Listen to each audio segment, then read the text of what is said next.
My mom will be coming to our house starting next week. Huh? She's coming to visit? What? No, she's moving in with us. What? I decided she'll live with us in this house. As soon as I heard my husband's words, I immediately grabbed my phone. My name is Daisy, and I'm a 32-year-old office worker. I've been married to my husband, Josh, for 4 years. We met at a group blind date 7 years ago and started dating shortly after, and eventually got married after 3 years of being together. Our relationship as a married couple might not be exactly the same as when we were dating, but I believe we have a reasonably good relationship. Of course, we argue and get annoyed with each other at times, but we've always managed to talk things out and find solutions. We've been together for 4 years, so I believe we have good compatibility. But just recently, something happened that could potentially damage our relationship. My husband suddenly quit his job. When I asked him what was going on, he said he had depression. Not only was the job stressful, but it seems my husband also faced severe harassment from his superiors. I immediately suggested taking legal action against the company and his bosses, but my husband expressed that he wanted nothing to do with them anymore. I felt deeply sorry for him, realizing just how much he had been emotionally wounded. I didn't realize how much my husband had been suffering all this time. He's been working hard for us, and I believe he deserves a break to refresh himself. Even though our income will significantly decrease, it's just temporary. I'll just have to work hard and cut down on expenses. Above all, it's crucial for my husband to focus on recovering and getting back into society as soon as possible. With this in mind, I put in my best effort to handle both household chores and work as much as I could.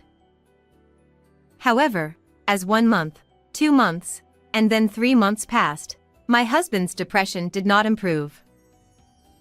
When I asked him, "Why don't you start looking for a job? Don't you think you might be able to work?" But he replied, Just thinking about it makes it hard to breathe and makes me feel nauseous.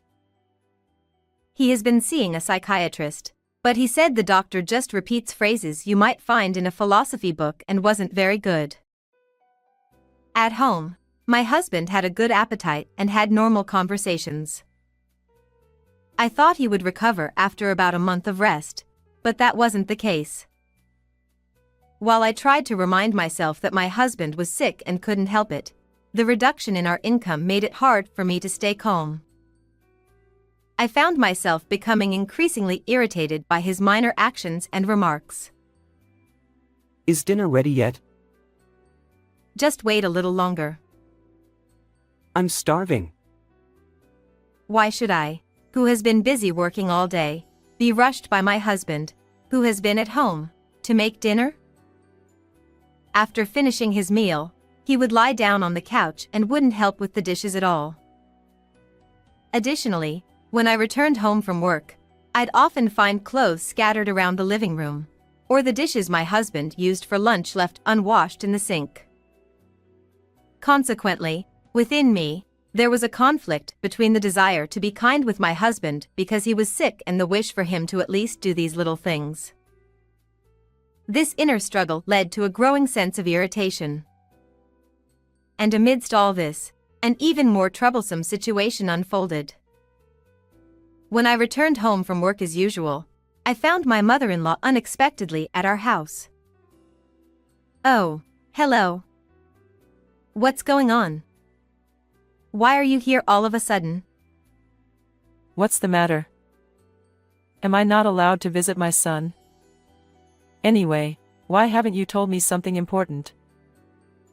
Huh? I had no idea my son had depression. Is it my place to tell her? It should be something my husband discloses himself. Are you taking good care of Josh? You know, if a wife really supports her husband properly, these kinds of things wouldn't happen. Here we go. My mother-in-law has always been like this. Whenever something goes wrong, it's always my fault. In short, she starts criticizing and belittling me as soon as she sees me. Initially, after getting married, I used to visit my in-laws' house for Thanksgiving, Christmas, and other occasions. However, every time I went there, my mother-in-law would subject me to harsh bullying, so I gradually distanced myself from them. Thanks to that, I enjoyed several years of peaceful daily life, freed from my mother-in-law's presence. However, since my mother-in-law found out that my husband is at home during weekdays, she has started coming over frequently. Moreover, when she comes over, she doesn't help with any household chores at all. On the contrary, with both of them lounging around during the day, the house gets even messier, making cleaning up more challenging. And she stays until dinner time, criticizing my cooking and eventually leaving with an absurd accusation like, "It's your fault that my son got depressed." Because of my mother-in-law's behavior, my husband has started getting more complacent and shamelessly lazy. He bought video games without asking me and spends all day playing them, even when I come home from work. My stress keeps building up, so I decided to talk to my father-in-law about it, feeling like something needed to be done. My father-in-law is quite reasonable compared to my mother-in-law, and whenever she bullied me at their house and he was present, he would reprimand her.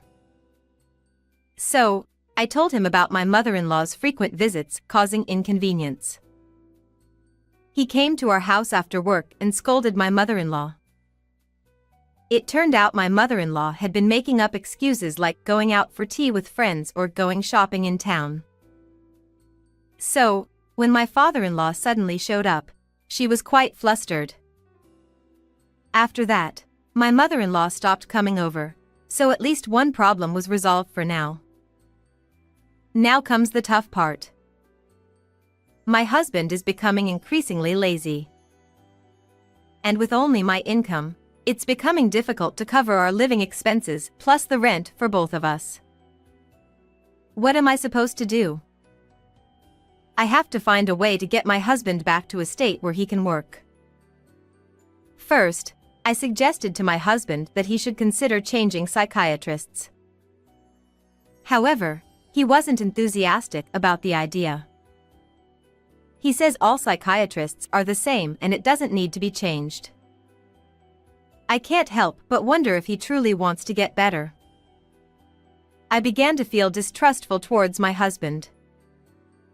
So, I secretly called the psychiatric clinic where he's supposed to be receiving treatment. They told me that he had only attended one appointment about 6 months ago and hadn't been back since.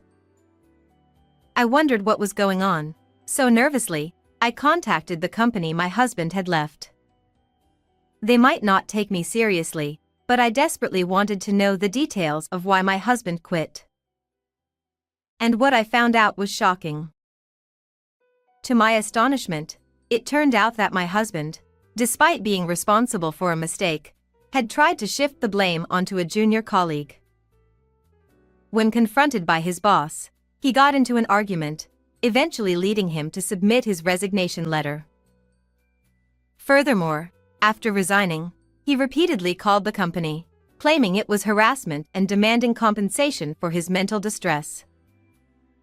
This caused a lot of inconvenience for them. Of course, the company rejected his demands. Afterward, my husband said he would bring a medical certificate to the company, but after that, they never heard from him again. When I heard this, something clicked in my mind. Most likely, even though he went to the psychiatric clinic, he wasn't diagnosed with depression and couldn't get the medical certificate. Then, he probably became too lazy to work and, taking advantage of my kindness, continued to deceive me and lived a lazy life. I was just fed up rather than angry with him. I didn't think he was such a jerk. I felt ashamed of myself for marrying such a man. I decided to pick up divorce papers after work and confront him with them as soon as I got home. However, when I checked my phone after work, I saw an incredible number of missed calls. They were all from my husband. Wondering what could be wrong, I called him back, only to find out that my father-in-law had collapsed. I rushed to the hospital immediately. However, my father-in-law had already passed away due to a heart attack. There was no room for presenting divorce papers anymore. Instead, we were caught up in preparing for his funeral. Since my father-in-law had been very kind to me, I wanted to make sure we gave him a proper funeral. Now, a month has passed since the funeral, and things regarding my father-in-law's funeral have settled down for now. Then, one evening during dinner, my husband said something like this. My mom will be coming to our house next week. Huh? She's coming to visit? What? No, she's moving in with us. What? I decided she'll live with us in this house. As soon as I heard my husband's words, I immediately grabbed my phone. I'll call a moving company since I need to move my belongings. Ha!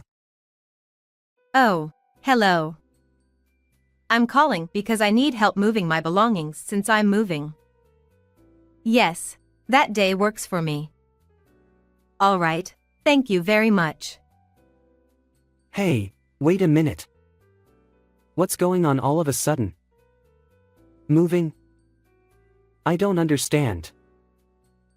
I'm leaving if your mother moves in here. Which means I'm divorcing you. Ha! Divorce. I fetched the divorce papers from my room and confronted him with them. Wait a minute, calm down. Why do you have divorce papers ready? Did you think I wouldn't find out? Ha! About why you quit your job. About not going to the psychiatric clinic. I know everything. What? Deceiving your wife, and on top of that, planning to live with her mother-in-law who continues to bully her? That's insane. I don't want to be with a man like you anymore. Let's get divorced. My husband refused to sign initially. Then maybe I'll hire a lawyer to claim compensation and divorce you. When I casually threatened him, he quickly signed. Well, that's to be expected. Because he was unemployed and had no income. I left the house with the divorce papers and my belongings. I returned to my parents' house for a while and then moved into the rental apartment I had previously found.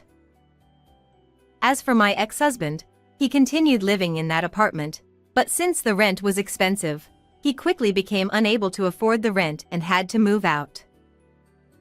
Moreover, my mother-in-law was pleased to be able to live with her son, so she ended up selling their family home. With no home to return to, my ex-husband reluctantly lives in a small apartment with his mother.